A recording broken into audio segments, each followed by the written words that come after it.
Olá, tudo bem? Como é que você está? Que bom ter você novamente na nossa classe para juntos, estudarmos mais uma lição do Evangelho de Marcos. Está sendo fantástico, né? Estamos naquela última semana de Jesus, aquela semana decisiva, assim como tem que ser decisivo cada dia nosso ao lado de Cristo Jesus. O interesse de Jesus era salvar Jerusalém, salvar o máximo de pessoas possíveis. E a gente vai aprender lições nessa semana, que vai nos ensinar o que uma pessoa salva faz em prol de Jesus. O que Jesus vai nos ensinar? O que será que nós vamos aprender na lição 10, os últimos dias? O que Deus tem para ensinar para mim e para você? Então, preste muita atenção. Você que não tem a lição, você vai ver que fantástico. Você que já tem a lição, que essa recapitulação amplie a sua visão da lição e que nós possamos nos apaixonar cada dia mais com o livro de Marcos, porque tem sido um livro muito importante. E eu quero apresentar para você aqui meus amigos, Eu vou começar para o novato, Chesterson. Isso. Como é que você está, Chesterson? Bem, graças a Deus. Eu fico muito feliz, Chester, que você aceitou o convite, tá? Bom, eu também fiquei feliz de poder estar participando aqui. Obrigado, tá bom? O Chesterson aqui, professor da Escola Sabatina, é um rapaz muito inteligente, muito viajado, é difícil pegar ele, mas ele está uma temporada por aqui, nós já roubamos ele. A Mike falou assim para mim, o Chesterson está aí. Falei, então vou chamar o Chesterson. Chesterson, muito obrigado, tá?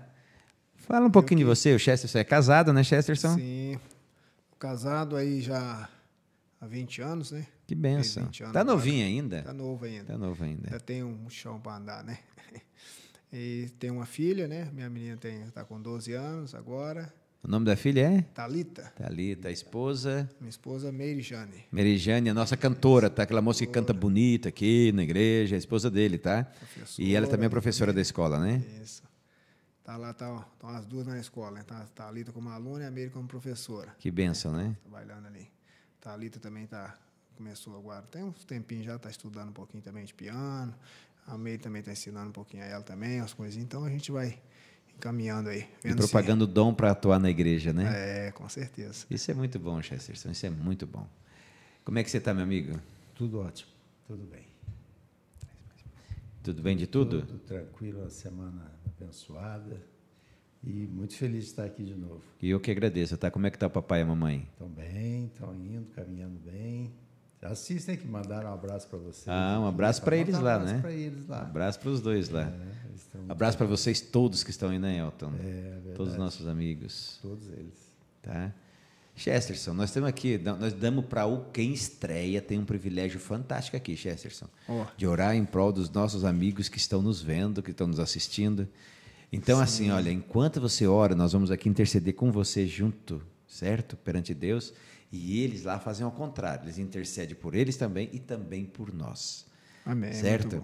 Então, o Chesterson vai orar agora, deposite na mão de Deus todos os seus desejos, todas as suas necessidades, aquilo que for bom para você, Deus vai responder de forma bem objetiva. O que não for bom, Deus vai falar, calma, filho, mas confie na oração, tá? Vamos orar juntos? Ora para a gente? Vamos orar, então.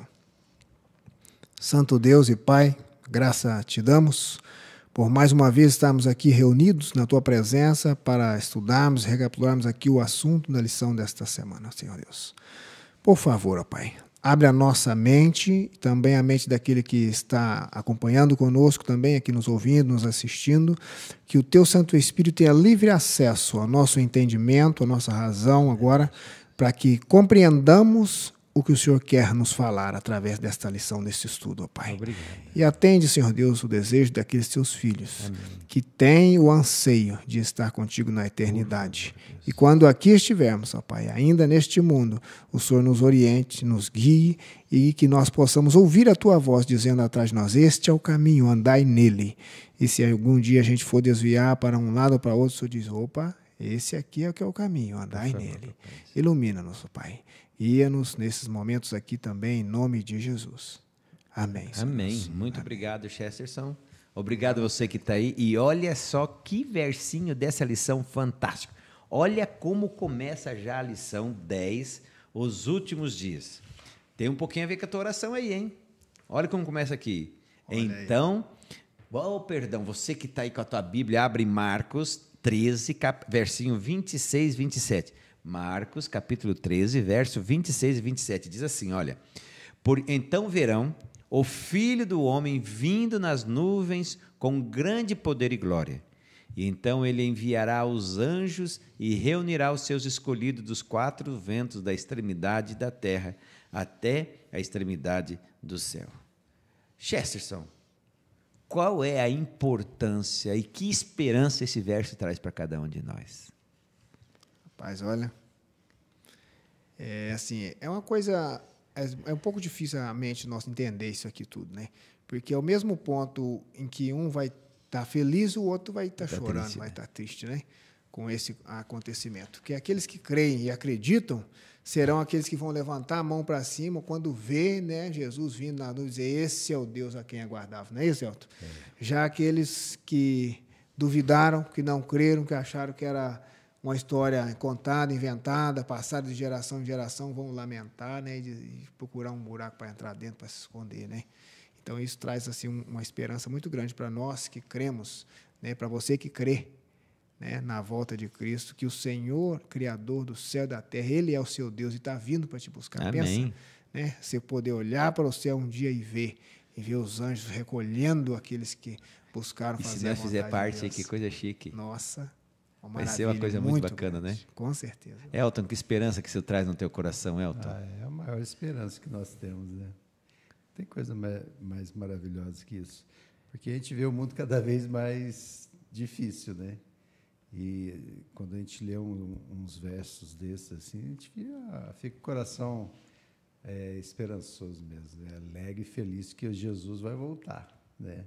E não vai voltar de qualquer jeito, com poder e glória.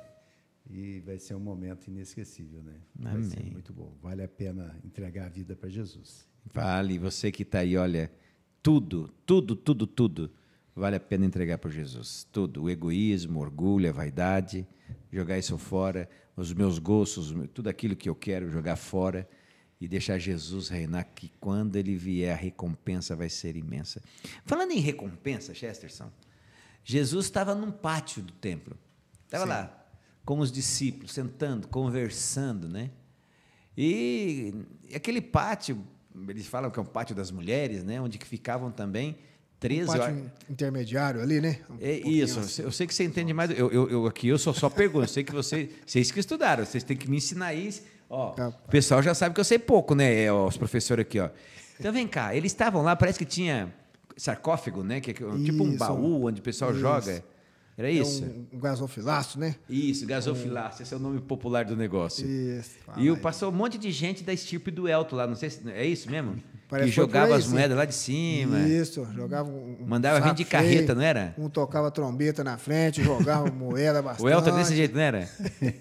o Elton é mais ou menos desse naipe. O Elton, ele que está falando, eu só perguntei, ele confirmou. Está confirmando. O que acontece ali que chama muita atenção de Jesus? Foi uma viúva, né? Passou ali, deixou ali 2 pequenas moedas, né? Que a lição trouxe para nós aqui, referente a 1,32 avos de um denário, né? Ô, louco, que seria e o denário era um dia de trabalho, era isso? O denário, isso, era um dia de trabalho. Então eu tinha que pegar, dividir por 32? Isso. E aí a moeda dela foi referente a isso. Eu acho que é quase isso que a Mike me paga pelo dia lá em casa. Eu estou perdido. Nossa, aí tá ruim. Mas aí Jesus falou com os discípulos, né? Chamou a atenção deles, falou, vendo aqui, tá vendo aquela pessoa ali, vê o que ela depositou, né? E comentou com ele, trouxe para ele, falou, essa foi a maior oferta que foi dada ali. Tá vendo esses outros aí que devolveram suas moedas, suas ofertas? Isso aí tocava trombeta. Tocava trombeta, isso aí tudo estava sobrando. Não fez diferença nenhuma para eles dar essa oferta ou não. Mas para aquela viúva ali, por que foi essa importância tão grande? Porque ali era tudo que ela tinha, né? E às vezes a gente não doa tudo que tem, mas a gente já fica com aquele receio, né? Fala, será que não vai faltar para isso? Será que, né? Nossa, mas a semana que vem talvez tenha um aluguel, ou a água veio mais cara. Eu acho que talvez esse mês pode ser que a gente segura um pouquinho, né? Ou de repente, nossa, tem tantos pastores aí que fala tudo e pega o dinheiro da pessoa e dali a pouco ele está na churrascaria, está no restaurante, gastando e tal, não está fazendo nada que Deus pediu, né? Então, será que isso então seria a oportunidade para a pessoa encolher a mão, né? E reter aquele valor, né? Jesus está mostrando ali para os discípulos a importância, né, do se ofertar. Bem lembrada. E aquilo não foi com o coração, né? Não foi uma coisa que ela foi lá buscar nada. Aquilo era tudo que ela tinha. Falou, tudo que eu tenho é teu, Senhor.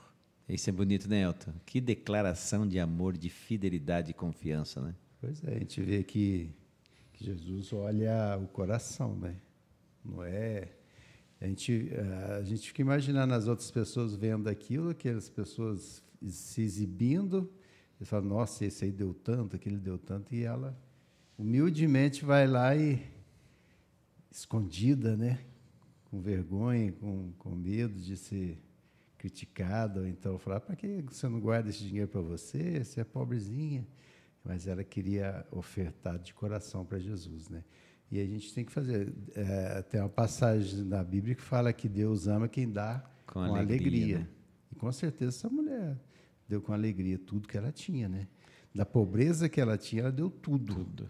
Isso. E aqueles ricos lá deram o que sobrava para eles, né? Que tinha muito dinheiro, dava o que sobrava. Não ia fazer falta nenhuma para eles, para ela, ia fazer. Mas ela confiava em Deus, né? E a lição toca no assunto os líderes religiosos eles estavam extremamente o quê? Corruptos. A gente pode falar assim, para que dar dinheiro para... Opa. Né? Hoje em dia a gente não escuta um negócio assim, como é que é o esquema aí? Que o pessoal dá... será que o pastor vai gastar dinheiro meu direito aqui a igreja? Né? Continua. Eu só peguei esse opa aqui porque você começou a puxar o gancho. Você completou... E a gente, às vezes, para ser infiel a Deus, olha como nós somos sem vergonha, cara de pau mesmo. Para ser infiel a Deus, aí eu não sei o que vão fazer com o meu dinheiro, não sei se vão aplicar direito. A viúva pensou isso? Não. E uma vez eu vi um comentário de um teólogo falando que, com certeza, desse dinheiro que se dava ali, ele foi usado para vender o quê? Dar as 30 moedas para Judas. Quem sabe a moedinha da viúva até estava lá. Pois é. Então, assim, que a lição quer trazer para nós? Que a gente não tem que olhar, assim, a gente tem que ver como é que está sendo tudo direitinho. Mas por isso que a igreja nossa tem transparência. Transparência. Né?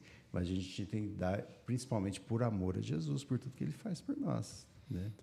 E Chesterton, desculpa, depois eu pergunto. É uma coisa que eu achei interessante. Assim, essa história a gente conhece desde criança, que eu conheço essa história da viúva, né? E... nem sempre o fato de conhecer traz relevância para a gente. Né? Porque, às vezes, você sabe, você escutou, ouviu falar, mas aquilo não te fez relevância. O que mais ajudou isso a ser relevante na minha vida foi que, recentemente, ultimamente, poucas pessoas devolvem o dinheiro físico, né? Que o dinheiro está sumindo. A gente entrega mais Pix, outro tipo de devolução. Né? O Serve.me, que a gente tem aí, o aplicativo aí, que é muito importante. É importante que os irmãos também participem, né? Bem lembrado. A Mike vai te dar um abração. Lembrou eles do Serve.me. Mas aí, o que ocorre? Às vezes, a gente chega um momento que talvez você pode se sentir meio angustiado. Eu passei por isso, né? Eu fiquei pensando, nossa, mas eu não levo mais, passo a salva lá, eu não apresento nada, não tenho nenhuma oferta, nem nada para dar lá.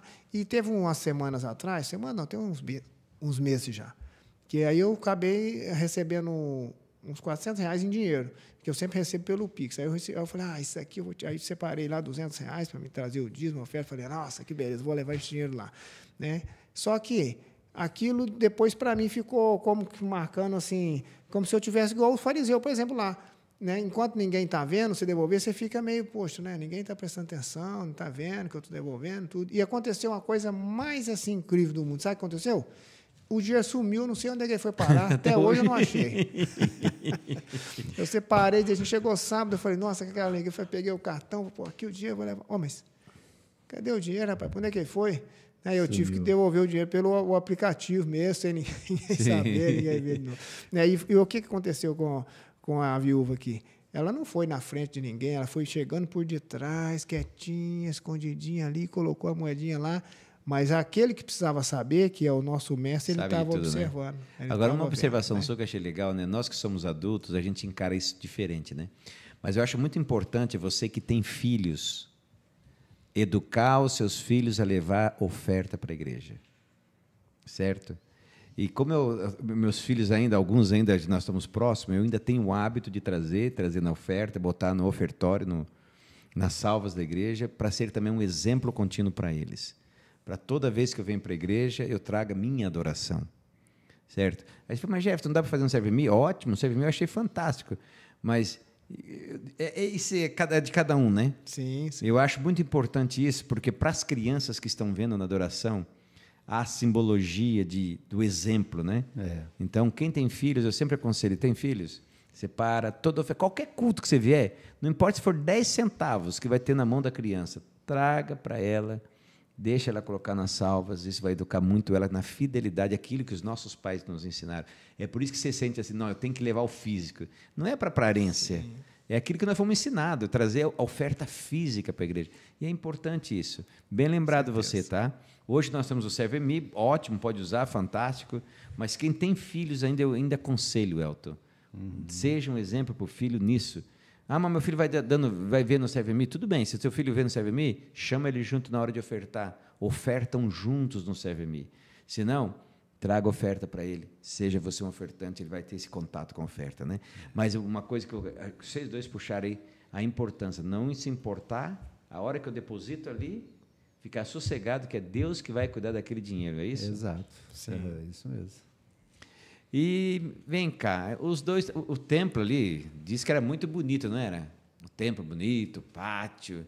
Eu tive o privilégio de ver algumas pedras da época do Salomão, uma escavação que tem do lado do Muro de Lamentações, você vai numa areazinha assim, cara, eram umas pedras enormes, aquele branco assim meio, a gente chama perolizado, muito lindo. Com Herodes também, diz que era muito lindo o que Herodes fez o templo. Então, diz que Jesus chama atenção para eles com relação à viúva, mas sumiu rápido a questão. Porque da viúva era só 2 ofertinhas. E na visão deles tinha um grande e magnífico o quê? Templo, é isso? Ali, né? Sim. Como é que foi essa conversa que eles tiveram quando eles viram aquilo tudo, quando eles estavam saindo do templo? Eles chamaram assim, Jesus à parte para mostrar para Jesus, né? Falaram, olha lá, mestre, olha que beleza. E a gente também fica contente, fica feliz, não fica? Né? Mas quando reformou uma igreja, não foi? E quando reformou a igreja aí, a escola também lá está toda. Não, nem fala da escola, que é o nosso xodó agora. E vai ter, acho que. A inauguração segunda-feira, né? Vai ter a inauguração lá e o povo está correndo e vai correndo mesmo ali, e trabalhando até mais tarde. E eles ficam realmente assim, né?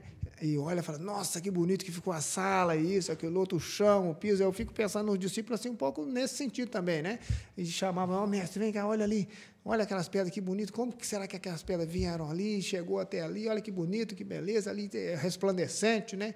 E Jesus olhar para eles e falar, não vai ficar pedra sobre pedra. Imagina que coisa, aquelas pedras enormes. Imagina. Nossa. Elton. O que você pensaria num negócio desse agora? Para os judeus, os discípulos, aquilo ali era o centro da vida deles, né? Era a coisa mais importante, era o templo, né? E os discípulos falaram assim, porque eles achavam que Jesus ia falar, realmente é muito bonito, tudo, mas... E elogiar, né? Elogiar Graças muito. a Herodes, né? E a gente tem tendência, igual o Gesto está falando, a gente tem tendência de ficar orgulhoso com isso, né? Mas o que a gente sabe... Eu fico, mas tem que cuidar nós dois, tá? Tem que cuidar. A gente vê isso aqui é um alerta para nós também no futuro, né? Porque não ia ficar só lá em Jerusalém, porque a gente sabe que depois foi destruído, né? Tudo, mas aqui fala Flávio José falando sobre os pilares que tinha o historiador judeu. Diz que eram enormes, né? Enormes, pilares que 3 homens tinham que de mãos dadas para... Imagina que coisa chique. E eram 162 pilares de um lado só, né? Então, assim, era uma coisa fantástica, uma coisa maravilhosa. E os discípulos estavam focalizando o quê? O material, né? O que a gente vê, isso que a gente admira muito, né? E Jesus queria mostrar o quê? Não adianta nada isso se não tiver o quê? Deus no coração. Infelizmente, os líderes e as pessoas estavam totalmente afastados de Deus, né? E realmente a gente vê que o que Jesus falou aconteceu. Chesterton, quando Jesus fala para eles que não vai ficar pedra como pedra, qual é? Eles ficaram muito alegres, não foi essa a reação deles? Não for nada. Não? Eles ficaram tristes, preocupados, mas como é que é isso, Senhor? Como é que vai acontecer essa questão aí? Jesus não ficou também demorando muito nesse assunto, né? Logo ele expandiu o assunto para eles, para os últimos dias, para os últimos acontecimentos, para a volta dele, né? Que seria um momento de alegria. Mas eles não compreenderam assim totalmente, né? Mas eles ficaram, né? Mas como é que vai ser isso? Vai demorar? Vai ser logo? Vai ser agora? Né? Como que vai acontecer isso? E Jesus foi explicando para eles, né? Ó, vai vir guerra, vai vir destruição, né? Vai vir perseguição. Quando você começar a ver isso, né? Você fique atento, né? Porque está chegando o dia. E o interessante, né? Que eu acho assim, você falando assim, a pergunta dele, né? Quando vai ser o fim do mundo? Porque para destruir isso daqui, Era o fim do mundo. tem que acabar o mundo, senão esse tempo não vai acabar antes do fim do mundo. Olha a visão que eles tinham do templo, da religião física, né? Os próprios discípulos, tanto que eles ficaram 3 anos e meio com Jesus, estão na última semana de Jesus, e eles realmente vão aprender depois da morte e ressurreição de Cristo, né? O que é o reino espiritual, aquilo que Jesus falou para a samaritana, né? Haverá um tempo em que as pessoas vão me adorar em espírito e em verdade, né? Eles iam ter que aprender isso. Sim, e aqui, por exemplo, Marcos 13, 5 a 13, né, fala aqui, né? É surpreendente que Jesus não passou a maior parte do tempo descrevendo a queda de Jerusalém, mas alertando os discípulos sobre o que poderiam esperar no ministério deles, de estabelecer a igreja cristã, que não seria fácil. Então, Jesus caminhou ele para o foco. Vai acontecer isso? Vai. Mas o foco de vocês agora não é esse. O foco de vocês agora é o foco missionário, é levar essa mensagem do Salvador crucificado, ressurreto, mas Jesus nem tinha morrido nada, mas ele estava explicando para ele. Aí isso não entrava na mente cabeça deles, de jeito nenhum, né? E eles ficaram matutando depois de um tempo que eles foram entender isso, mas Jesus já, desde esse momento, já estava incutindo, colocando isso na mente deles, que não seria fácil, que eles teriam que trabalhar, que esse era o foco, era a missão deles. E você falando isso aí, Elton, eu também lembro que Jesus já bota todas as tribulações ali já, né? Falando para eles, vai ter sofrimento, mas também vai ter glória. Porque o Espírito Santo está com eles, né? O poder do Espírito Santo. Porque, infelizmente, o povo de Israel, o povo judeu, eles perderam o privilégio de levar esse evangelho, né? Com o apedrejamento de Estevão, ali... Acabou tudo, né? Então, assim, aí quem que ia ter que continuar? A igreja cristã, os discípulos, depois nós vimos quanto cresceu, mas não seria fácil isso. Seria momentos assim que teriam que passar por julgamentos, ser levados para tribunais, perseguidos, mas o Espírito Santo ia estar acompanhando, e milhares de pessoas aceitaram, cresceu de maneira poderosa, né? E amém. Hoje nós somos o quê? Reflexo disso tudo, né? Tudo isso. E o interessante é que quando Jesus fala da perseguição, Jesus também fala de um tal de abominável da desolação. Quem é esse cara, Chesterton? O que é esse troço aí? Fala para mim. Eu dei uma lida aqui, eu não entendi direito, não. Esse aí não está fácil de entender mesmo, não, hein? Não? Esse aí tá difícil, hein? Jesus nos levou a pensar lá na Daniel 9, né? 26. Nós vamos ter que, como diz você aí, nós vamos ter que ler, reler. Às vezes nós falarmos aqui, ainda não vai ser fácil de compreender. Assim como às vezes Jesus falou com os discípulos, foi falado para eles, mas eles não entenderam na hora. Isso aí vai levar tempo. Nós vamos ter que mastigar devagarinho para a gente entender essa profecia que Jesus explicou para eles lá. Isso, né? Interessante que essa profecia, né, das 70 semanas, né? Sim. Que faz junto com a nossa, das 2.300 tardes e manhãs, né, Daniel? Estou com o Daniel, né, Elton? E o mais interessante disso tudo, olha só que ligação que Jesus faz. Isso que eu acho mais interessante. Na resposta que Jesus deu, já antes, quando ele estava no templo, lá no início, né? Quando ele abre a primeira apresentação dele, ele fecha as escrituras e diz, o tempo se cumpriu. Quer dizer, falando do tempo também das 70 semanas. E agora ele chama de novo a atenção para Daniel e abre, descortina, né? Algo que os discípulos tinham conhecimento de Daniel. Pois é. Só que agora, de uma forma mais simples, Jesus falou para eles, Elton, como é que é esse entendimento que eu tenho que ter? Ele fala também de ungido e do... Aqui, ó, 9:26, né? Isso. Depois das 62 semanas será morto ungido, que é Cristo, né? Jesus. E já não estará. E o povo de um príncipe que há de vir destruirá a cidade e o santuário. E o seu fim será num dilúvio até o fim. Haverá guerra, desolação, a desolação são determinadas. Quem que é esse príncipe de um povo que vai ali para destruir, né? E a lição traz para a gente bem claro isso. Isso foi lá em Daniel 600 bem antes, né? Bem antes, profetizado. E aí vem quem que aqui fala que é quem? O príncipe Tito, né? General Tito, que em 70 faz o quê? Cerca Jerusalém e cumpre o que Jesus falou, que não ia ficar o quê? Pedra sobre pedra. E interessante que a gente vê que Tito, na história, Tito fez de tudo para que o templo não fosse destruído, né? Porque existia muita riqueza. Os romanos, eles achavam também aquilo lá muito importante. Tinha muita coisa, e pediu para os soldados de todas as formas, ó, não destrua o templo, deixa intacto e as coisas que estão lá dentro. Mas quem que tinha previsto a destruição? Jesus, né? Jesus. Deus, né? Estava na pessoa de Cristo, né? Ele era Deus, né? Ele tinha profetizado isso acabou. E acabou. Não tinha ninguém nem impedir. água, né? Nem água. A água ia virar gasolina lá, não era? Essa questão, por exemplo, né? Quando eles surgiram com os estandartes, as bandeiras dele, né? Cristo falou, quando aparecer lá o estandarte do abominável da desolação, é o tempo de vocês fugirem, né? E a gente, às vezes, você fica mais, como é que eles iam fugir? O outro cercou a cidade, eles iam fugir que jeito? Né? Mas houve um dado momento que eles se retiraram, né? Se afastaram, e a pessoa falou, opa, já teve aí os estandartes do abominável da desolação, já teve aí. Né? Então, esse é o momento. E ó, os que estavam firmes, confiantes e crendo na promessa fugiram. Nenhum cristão que cria em Cristo Jesus morreu dentro do cerco de Jerusalém. Ellen White, ela fala que todos conseguiram se retirar. Quando Tito se retirou e depois ele volta, né? Aí já não havia mais nenhum crente na profecia de Deus lá dentro. Interessante isso. E Flávio José fala que 1 milhão de pessoas morreram nesse cerco, né? Em 70 depois de Cristo. 1 milhão de muita gente, pessoas. Né? Porque estava correndo uma festa importante, né? Lá e os judeus de todas as regiões estavam lá. Mas os cristãos, igual vocês falaram, eles lembraram das palavras de Jesus, e a hora que viram o sinal, saíram fora, né? E a gente sabe pela história que tudo isso aconteceu. Então é de acordo com a história, profeticamente falando, né? Então, o ungido era Cristo. Isso. O abominável da desolação foi a destruição que veio sem piedade. E o príncipe da abominação, Tito. Tito, né?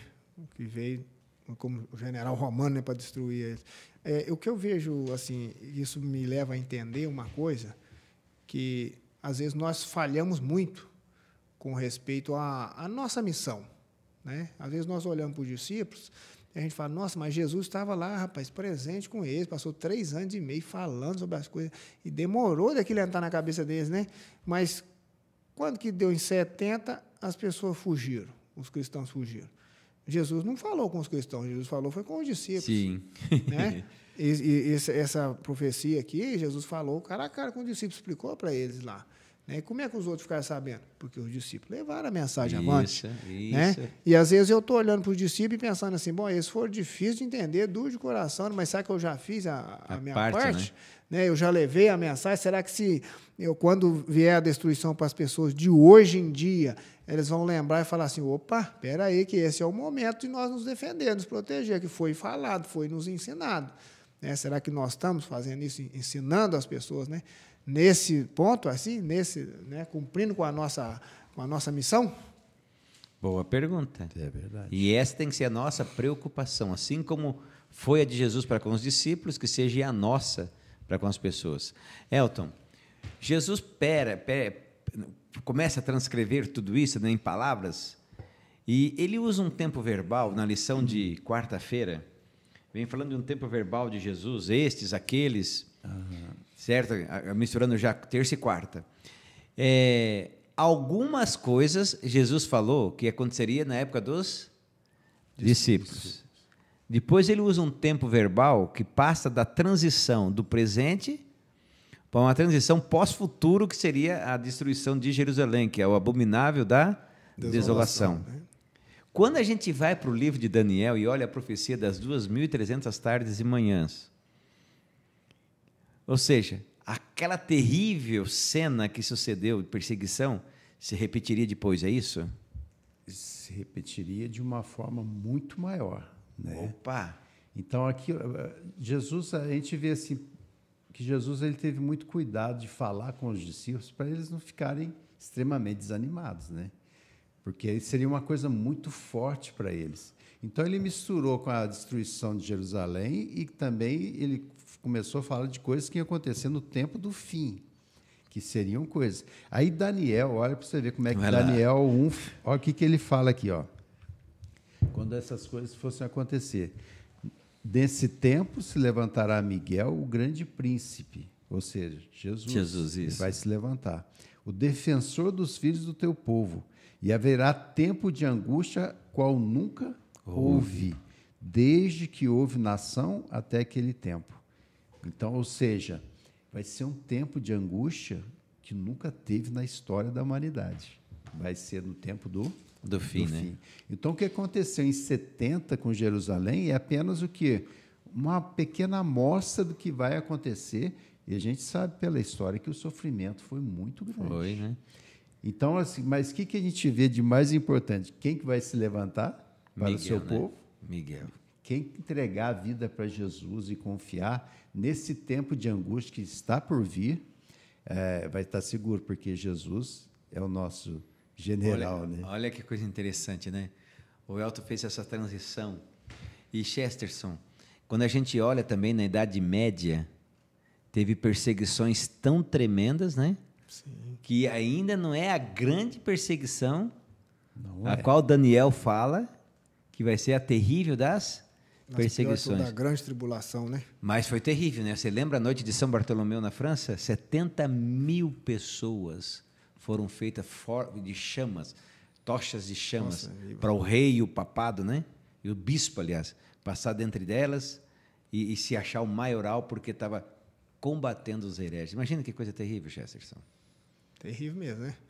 E assim, a mente nossa não consegue conceber isso, né? A gente fala aqui, você fica até meio assim com medo, mas a mente nossa ainda não consegue visualizar isso aí, né? Que o negócio é terrível, igual hoje as pessoas falam em guerra, rumor de guerra, tudo, né? Falam, nossa, guerra, tal, não sei o que, mas eu não estou vendo nenhuma guerra, sabe nenhuma guerra? Aqui não, né? Tá tão longe, né? Tá tão, né? A gente está sossegado, estamos tranquilo aqui. Mas aí mostra também que isso também teve um fim, né? Essas questões dele aí, que né, em 1798, né, quando Napoleão mandou o general dele lá, prendeu o Papa ali naquela data. Então, deu um golpe nesse abominável da desolação, o príncipe das trevas, né, também recebeu esse golpe aí, que foi duro para a libertação também dos cristãos.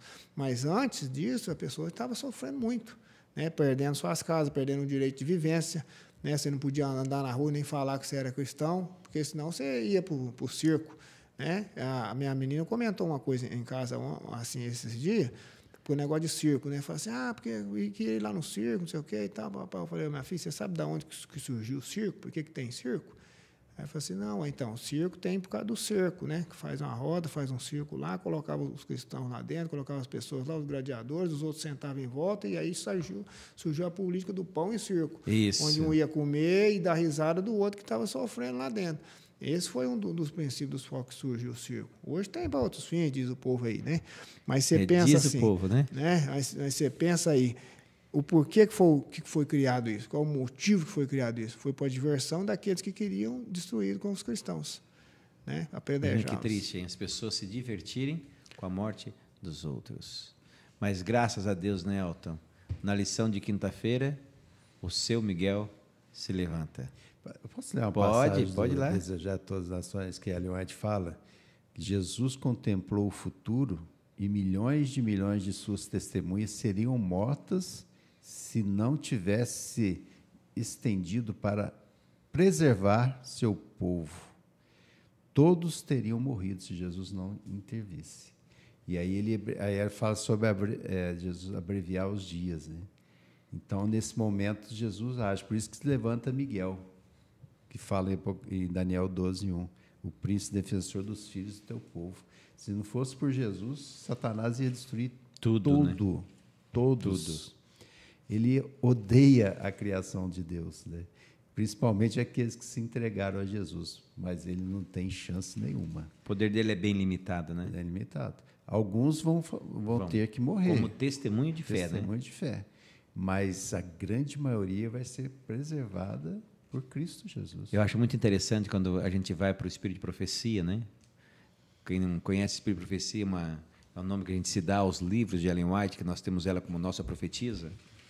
E ela diz o seguinte, que quando fechar a porta da graça e não tiver mais nenhuma necessidade de haver mártires, Satanás e as pessoas tentarão, mas anjos de Deus jamais permitirão que dali em diante um servo de Deus entregue a vida pelo Evangelho, porque não haverá mais a necessidade. Amém por isso. Quando a gente vê assim, Chester, nós começamos, eu vou voltar de novo para esse tema. Para nós que estamos nesse mundo aí, ó, numa política injusta, numa lei totalmente autoritária, a gente vê isso esparramando pelo mundo como um todo, a falta de humanidade. Qual é a grande esperança que Jesus deixou para os discípulos que a gente vê na lição de quinta-feira? E nós vimos no nosso versinho. Qual é a nossa grande esperança? A esperança da volta de Cristo, né, da restauração do mundo que Ele tem para a eternidade. Né, um mundo de justiça. Justiça. Né, onde você vai poder olhar e ver o reino de Deus. Né? É que assim, Deus criou o ser humano para viver num sistema de felicidade. Né? E às vezes eu brinco com as pessoas e falo assim, infelizmente, depois que o pecado entrou no mundo, a morte passou a fazer parte da vida. Mas não era para ser assim. Né? Era para ser uma felicidade realmente eterna. Eu perdi o meu pai, ele tem poucos dias aí, uma semana, tem menos de um mês. Né? Ah, é? Sabia meu não, pai cara. faleceu. Nossos sentimentos. Assim, mas nós temos essa esperança, né? De que quando Cristo voltar, meu pai vai estar lá. Amém. E às vezes a pessoa pensa, nossa, mas tal.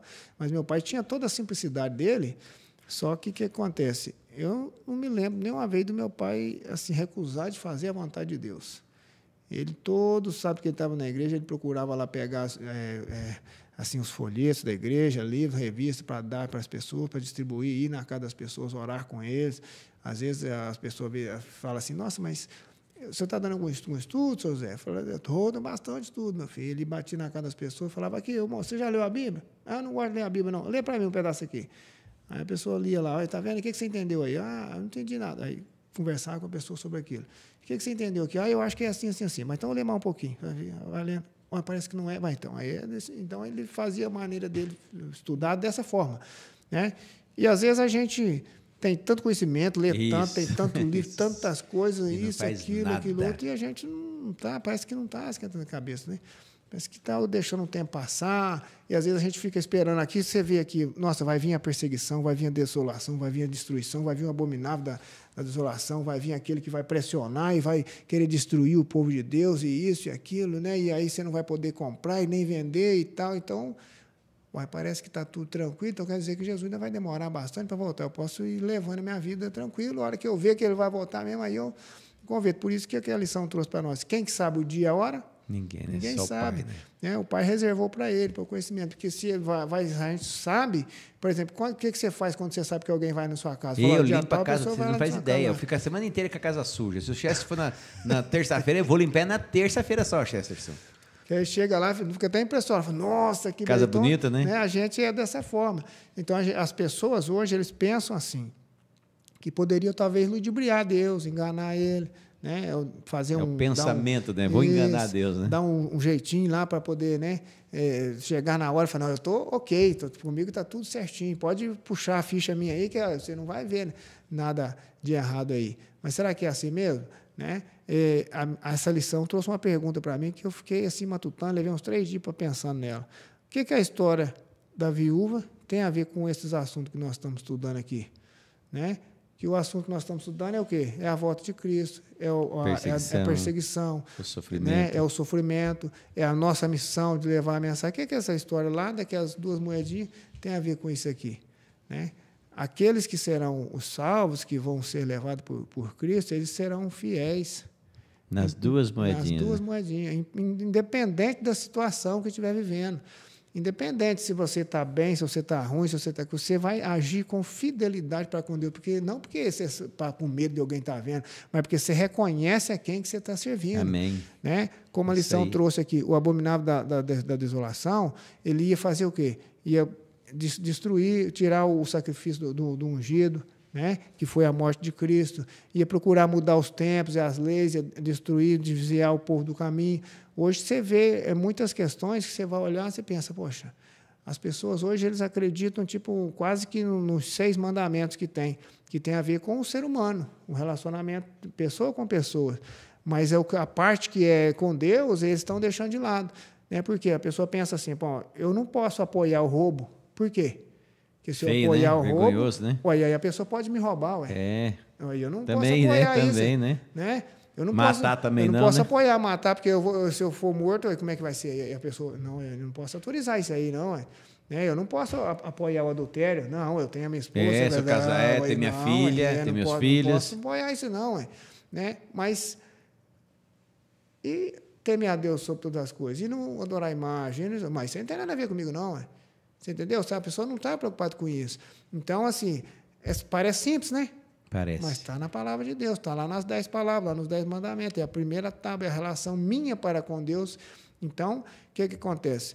Houve um amortecimento, uma neutralização da primeira tábua, que é a minha relação para com Deus. A gente não está assim, muito preocupado com isso. Muito preocupado com isso. O mundo está deixando isso meio de lado.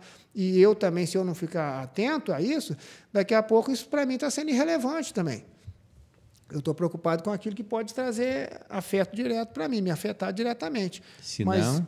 Né, não vai me afetar diretamente, mas então deixa a água correr. O Elton, o Chesterson, ele foi muito...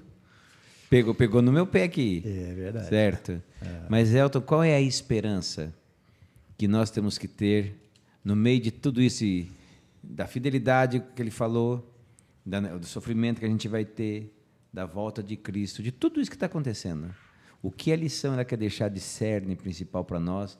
Qual é a grande importância? A importância é ter Jesus como principal na vida, né? Aqui fala assim, os que aguardam o Senhor purificam o coração pela obediência à verdade. Obediência. É o que o Chester falou aí. As pessoas não estão preocupadas em obedecer a Deus. Com vigilante espera, combinam ativo o quê? Serviço. Quem que fez isso? A viúva pobre. Ela obedeceu, estava vigilante e ativa. Então, assim, não é só... Jesus falou, né? Vigiai, né? Mas não é vigiar, assim, de maneira... somente esperar e ficar observando. É trabalhar. É fazer o bem. O dízimo e a oferta mesmo foi dado para o bem do ser humano. Deus é dono de tudo. Nem precisa disso. Ele fez isso para o nosso bem, para tirar o egoísmo, para reconhecer que tudo vem dele. E a nossa esperança é o quê? É a volta de Jesus. É ele vir, mas a gente tem que estar preparado para isso. Amém. Sendo transformado pelo poder do Espírito Santo, porque senão... Porque a lição é bem clara aqui. O que aconteceu em Jerusalém foi apenas o quê? Uma pequena demonstração do que vai acontecer no tempo do fim. E as pessoas estavam desobedientes. A liderança da igreja estava afastada de Deus. Tanto é que mataram Jesus. Todos eles estavam pensando o quê? Mais nas coisas materiais, no orgulho, de receber isso, receber aquilo, de receber aplausos. E esqueceram de ter comunhão com Deus, né? E Jesus alertou tudo isso para nós. A gente precisa estar atento a tudo isso. Que bênção, que bênção. Olha que lição fantástica. Continuando, Elton, sei que você estava lendo ali, continuando um pouquinho mais para baixo, você tem a lição na parte de sexta-feira, bem no finalzinho ali, bem no finalzinho. Completando o que você leu, eu queria ler aqui para eles, que diz assim, como Enoque, Noé, Abraão e Moisés declararam a verdade para seu tempo. Assim, os servos de Cristo hoje darão a advertência especial para esta geração. É isso que você estava falando, né, Chesterson? Sim. Olha a necessidade que nós temos de aprender da Bíblia. Olha como essas lições elas podem mudar a nossa vida, nosso foco, nossa visão. ó como ela pode ampliar a nossa forma de ensinar as pessoas. O Chester só até chamou atenção, era a forma simples do meu pai falar, mas ele falava, pregava. Hoje nós temos acesso a essas lições fantásticas, com professores fantásticos aqui, nos ajudando a entender ao quanto você cresce para falar de Jesus, para pregar a verdade para o seu tempo. E eu queria finalizar a nossa lição de hoje levando você novamente para Marcos, capítulo 13, verso 26 e 27, que diz: então verão o Filho do Homem vindo nas nuvens com grande poder e glória, e então ele enviará os seus anjos, e reunirá os seus escolhidos dos quatro ventos, das extremidades da terra até a extremidade do céu. Ou seja, toda a terra, todo o globo terrestre verá e será atingido por essa colheita que Cristo vai fazer. Amém. Os escolhidos de Deus, onde eles estiverem, se estiverem mortos, serão ressuscitados. Nós vimos na semana passada, serão ressuscitados, porque Deus é Deus dos vivos. Não dos mortos. E você? Como é que você está? Pronto? Pronto? Que seja essa tua pergunta a ser respondida. E que seja pronto, ó Deus. Que sejamos eu e você, junto com aqueles que vão dizer para Jesus: esse é o nosso Deus a quem nós tanto aguardávamos. Amém. Vamos orar, querido Papai do céu. Obrigado por essa maravilhosa lição, pelo exemplo da viúva, o exemplo de agir, de fidelidade, de persistência, de estar atenta às coisas divinas. Ó Deus, nos abençoe com essa prontidão. Obrigado porque o Senhor já nos avisou como vai ser os últimos dias. Mas o Senhor também avisou que Miguel se levantará. Quando tudo parecer sem sentido, sem razão e sem saída, o Filho do Homem aparecerá nas nuvens dos céus. Amém. E nós queremos estar preparados para essa vinda. Abençoe também o Chesterson, a família dele, o Elton, eu, o Kevin. Abençoe também o Joel, a família deles, todos os que participam aqui. Que nós possamos usar nosso dom, talento, para a tua obra, para a pregação do Evangelho, para preparar pessoas, assim como Moisés, como Noé, como Abraão, como Jacó, que possamos dar a mensagem certa, a mensagem de salvação. Amém. Rogamos essa bênção em nome de Cristo Jesus. Amém. Amém. Muito obrigado por ter nos acompanhado, e na semana que vem, no mesmo horário, no mesmo canal, nós vamos estar aqui presente com mais uma classe da Escola Sabatina. E lembre sempre, nem só de pão viverá o homem, mas de toda palavra que sai da boca de Deus. Que Deus te abençoe e até a próxima semana.